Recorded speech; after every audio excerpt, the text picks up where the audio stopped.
Good morning student, welcome है आपका M commerce class rings में। मैं Aslam Mansuri.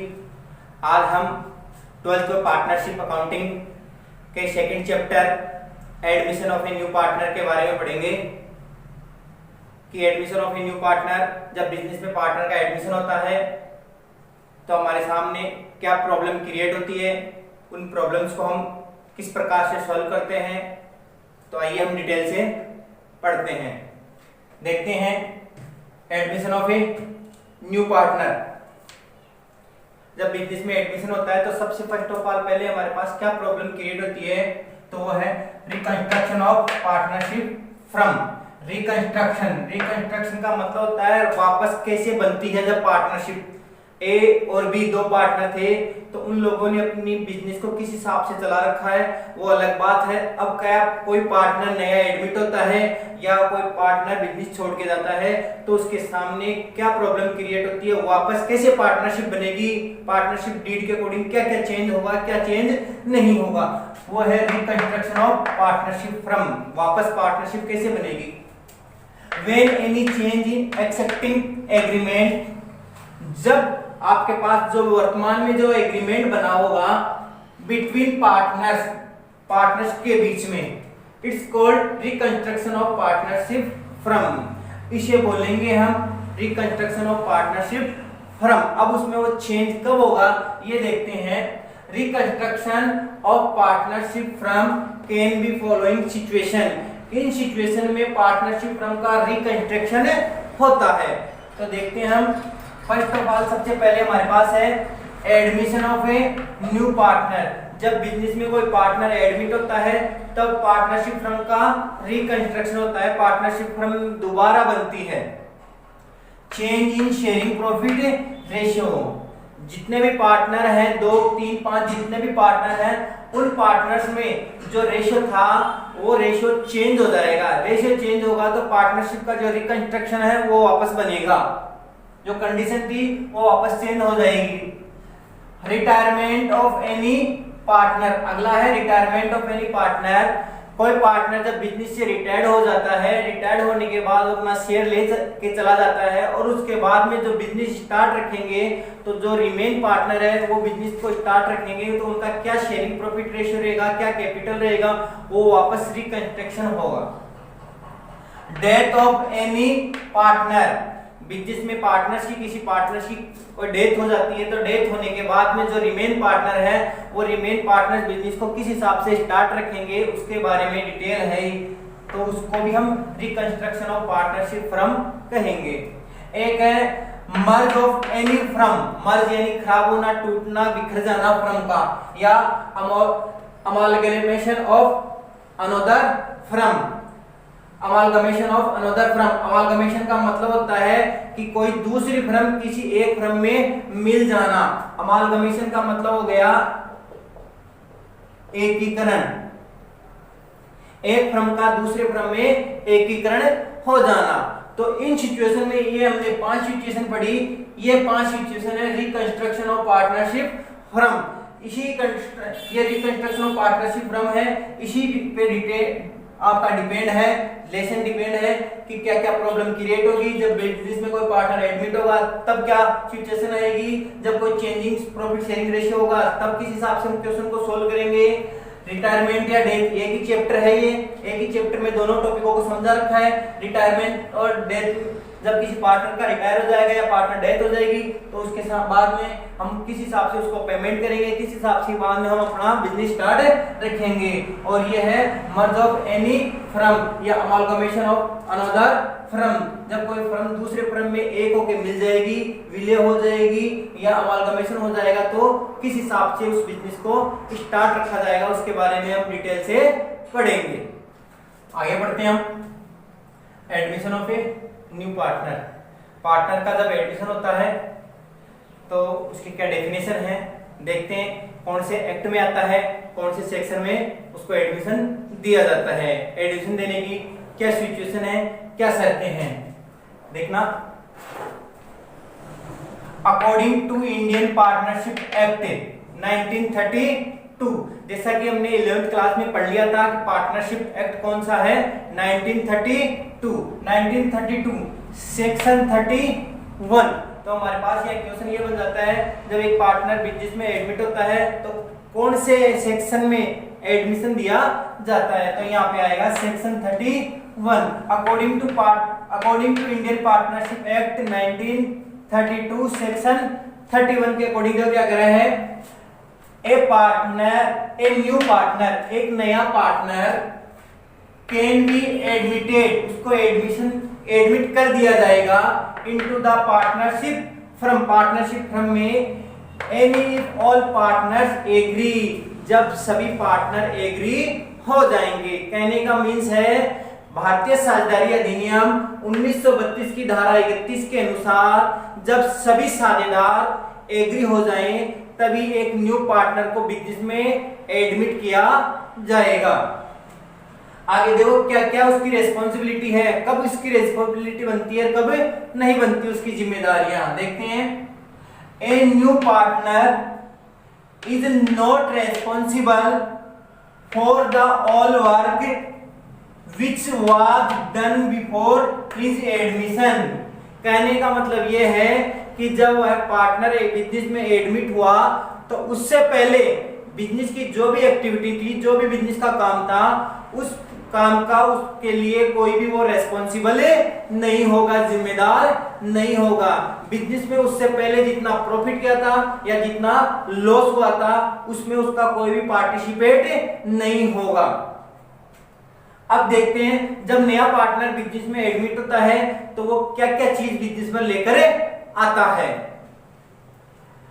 Eight the time of admission के time the new partner bring his share, new partner अपने share के लिए कहलाता है गुडविल जिसको हम प्रीमियम भी बोलेंगे, और गुडविल के बारे में हम डिटेल से आगे पढ़ेंगे। वापस देखना, eight the time of admission the new partner bring his share of goodwill और प्रीमियम एंड कैपिटल, ये दो चीज लेकर आता। ध्यान रखना, यहाँ एक क्वेश्चन फिर बनता है आपके पास, जब बिजनेस में पार्टनर एडमिट होता है तब वह क्या चीज ब्रोट करता है। एक का नाम है गुडविल और दूसरे का नाम है, यहाँ पे आ रहा है कैपिटल। आगे चलते हैं। ऑल पार्टनर सेक्रीफाई करेंगे यानी अपने हिस्से का त्याग करेंगे।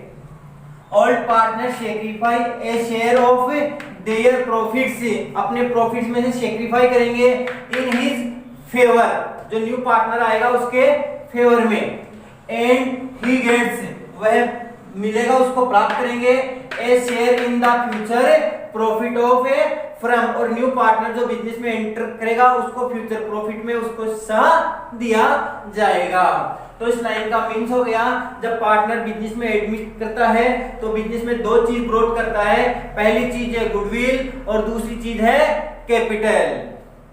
अब देखते हैं आगे, right of a new partner के क्या राइट है। बिजनेस में एडमिट हुआ, एडमिट होने पे दो चीज लेकर आया, एक गुडविल और दूसरी है कैपिटल। अब लाने के बाद बिजनेस में ब्रॉड करने के बाद उसके क्या राइट है, क्या बिजनेस में उसके अधिकार है, उसके बारे में हम पढ़ते हैं। तो फर्स्ट राइट है उसका राइट टू रिसीव, वह रिसीव करेगा share in the assets of the firm की जितनी भी एसेट थी उसको वह उसमें हिस्सा प्राप्त करेगा, यह उसका राइट है। दूसरा राइट है उसका राइट टू रिसीव, वह रिसीव करेगा share in the future profit of the firm की जितने भी फ्यूचर में जो प्रॉफिट होगा उस प्रॉफिट में वो हिस्सा प्राप्त करेगा। तो उसके दो राइट्स हो गए। दो राइट्स के बदले में, दो राइट्स के लिए वो दो चीज बिजनेस में लेकर आया था। एक तो था हमारे पास गुडविल लेकर आया, ब्रॉड किया है, और एक हमारे पास है कैपिटल लाया। एक क्वेश्चन यहाँ ये बनता है कि क्या क्या ब्रॉड किया उसने, और एक क्वेश्चन यहाँ ये बन रहा है कि बिजनेस में उसके क्या राइट है। अब वापस आगे चलते हैं, जब उसने असेट्स के लिए उसका राइट है तो राइट के लिए वो बिजनेस में क्या ब्रॉड करेगा, और फ्यूचर प्रॉफिट है उसमें जो उसका राइट है रिसीव करने का, तो उसके लिए वो क्या ब्रॉड करेगा। तो देखना वहां पे असेट्स के लिए तो वो ब्रॉड करेगा कैपिटल, असेट रिसीव करने के लिए वो बिजनेस में करेगा कैपिटल बोरोड करेगा, और फ्यूचर प्रॉफिट को रिसीव करने के लिए वो बिजनेस में बोरोड करेगा गुडविल। तो यहाँ पे एक क्वेश्चन फिर चेंज हो जाता है कि कैपिटल किस लिए बोरोड करता है, कैपिटल किस लिए बोरोड करेगा, असेट्स को रिसीव करने के लिए, और गुडविल किस लिए बोरोड करेगा, फ्यूचर प्रॉफिट में उसका अपना पार्ट रिसीव करने के लिए। आगे बढ़ते हैं हम। Adjustment of the time of admission of a new partner. जब न्यू पार्टनर का बिजनेस में एडमिशन होगा तो हमारे पास क्या एडजस्टमेंट करने पड़ेंगे, हमारे सामने क्या क्या प्रॉब्लम क्रिएट होगी और उन प्रॉब्लम्स को हम किस प्रकार से सॉल्व करेंगे। तो इस चैप्टर में जो ये एडजस्टमेंट है, ये 6 ट्रीटमेंट है, उन ट्रीटमेंटों को हम एडजस्टमेंटों को पढ़ेंगे और ये 6 पॉइंटों पे ही आपका पूरा प्रैक्टिकल पोर्शन डिपेंड करेगा। तो फर्स्ट ऑफ ऑल देखो क्या है एडजस्टमेंट, क्या है। पहला एडजस्टमेंट हमारे पास आ रहा है calculation of new profit sharing ratio. जब बिजनेस में कोई पार्टनर एडमिट होगा तो जो न्यू ओल्ड पार्टनर है उनका रेशियो स्वतः ही चेंज हो जाएगा, उसमें न्यू पार्टनर का जो शेयर प्रॉफिट है रेशियो वो भी इंक्लूड हो जाएगा। अगला है आपका कैलकुलेशन ऑफ सैक्रिफाइस रेशियो।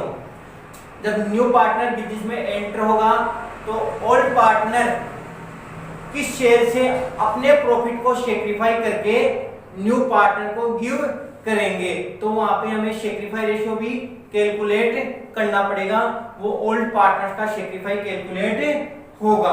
और ध्यान रखना यहाँ पे एक बात ध्यान देने योग्य है कि जब बिजनेस में कोई पार्टनर एंटर हुआ था तो हमारे पास 2 चीज लेकर आया था, एक तो कैपिटल और एक गुडविल।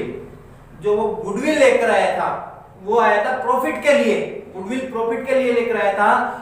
तो जो ओल्ड पार्टनर अपने हिस्से का, अपने पोर्शन का सैक्रिफाई करेंगे, प्रॉफिट का सैक्रिफाई करेंगे, उस सैक्रिफाइस के रिटर्न में, बदले में वो जो पार्टनर गुडविल लेकर आ रहा है उसको ओल्ड पार्टनर अपने सैक्रिफाइस रेशियो में टेकन कर लेते हैं। कहने का मीनिंग ये हो गया, जब नया पार्टनर बिजनेस में कोई गुडविल या प्रीमियम की अमाउंट लेकर आता है तो ओल्ड पार्टनर अपने सैक्रिफाइस रेशियो में उसको क्रेडिट कर लेते हैं। एक नंबर का क्वेश्चन यहाँ पे ये बनता है कि नया पार्टनर जब बिजनेस में एंटर करता है तो उसके द्वारा गुडविल को ब्रॉड की गई है, उस गुडविल को कौन पार्टनर कौन से रेशियो में क्रेडिट कर लेते हैं। तो आंसर आता है आपका ओल्ड पार्टनर अपने सैक्रिफाइस रेशियो में उसको क्रेडिट कर लेते हैं। अगला है आपका अकाउंटिंग ट्रीटमेंट ऑफ गुडविल। वही बात आ गई जो भी पढ़ा, तो गुडविल के मेथड कई है इस चैप्टर में, इस टॉपिक में हम आगे पढ़ेंगे कि गुडविल के कौन कौन से मेथड है, गुडविल का ट्रीटमेंट किस हिसाब से किया जाएगा। Accounting treatment of revaluation assets and liability. तो जैसा कि हमने पढ़ लिया कि जब बिजनेस में पार्टनर एडमिट करता है तो उससे पहले जितना भी बिजनेस की एसेट्स थी, जितनी भी लायबिलिटी थी, उस पार्टनर की कोई रेस्पॉन्सिबल नहीं बनेगा।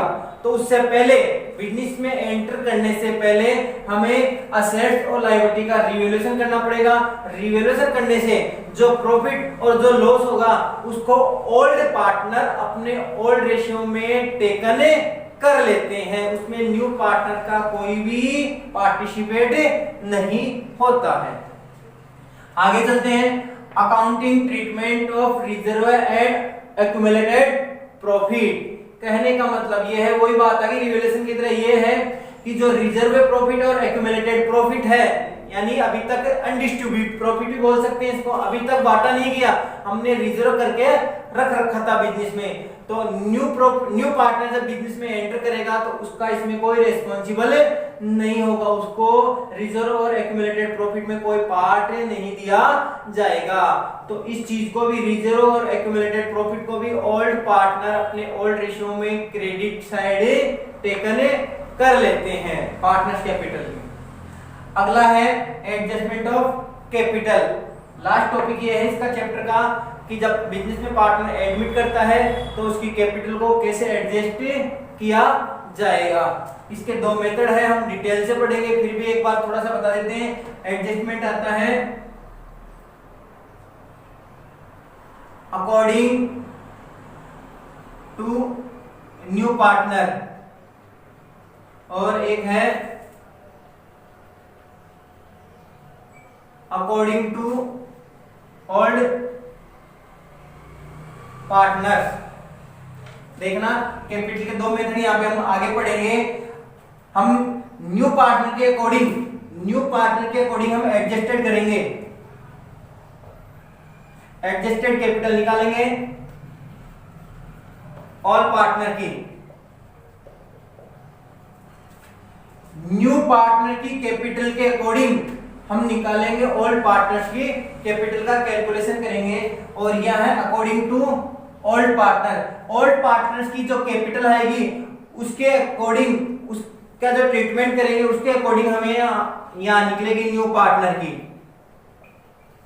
न्यू पार्टनर की हमें यहाँ पे कैपिटल निकाली जाएगी। तो इसके आगे का टॉपिक हमारे पास रेशियो का बनता है, उस रेशियो को हम आगे के टॉपिक में पढ़ेंगे। उम्मीद करता हूं ये टॉपिक आपको समझ में आया होगा। Thank you.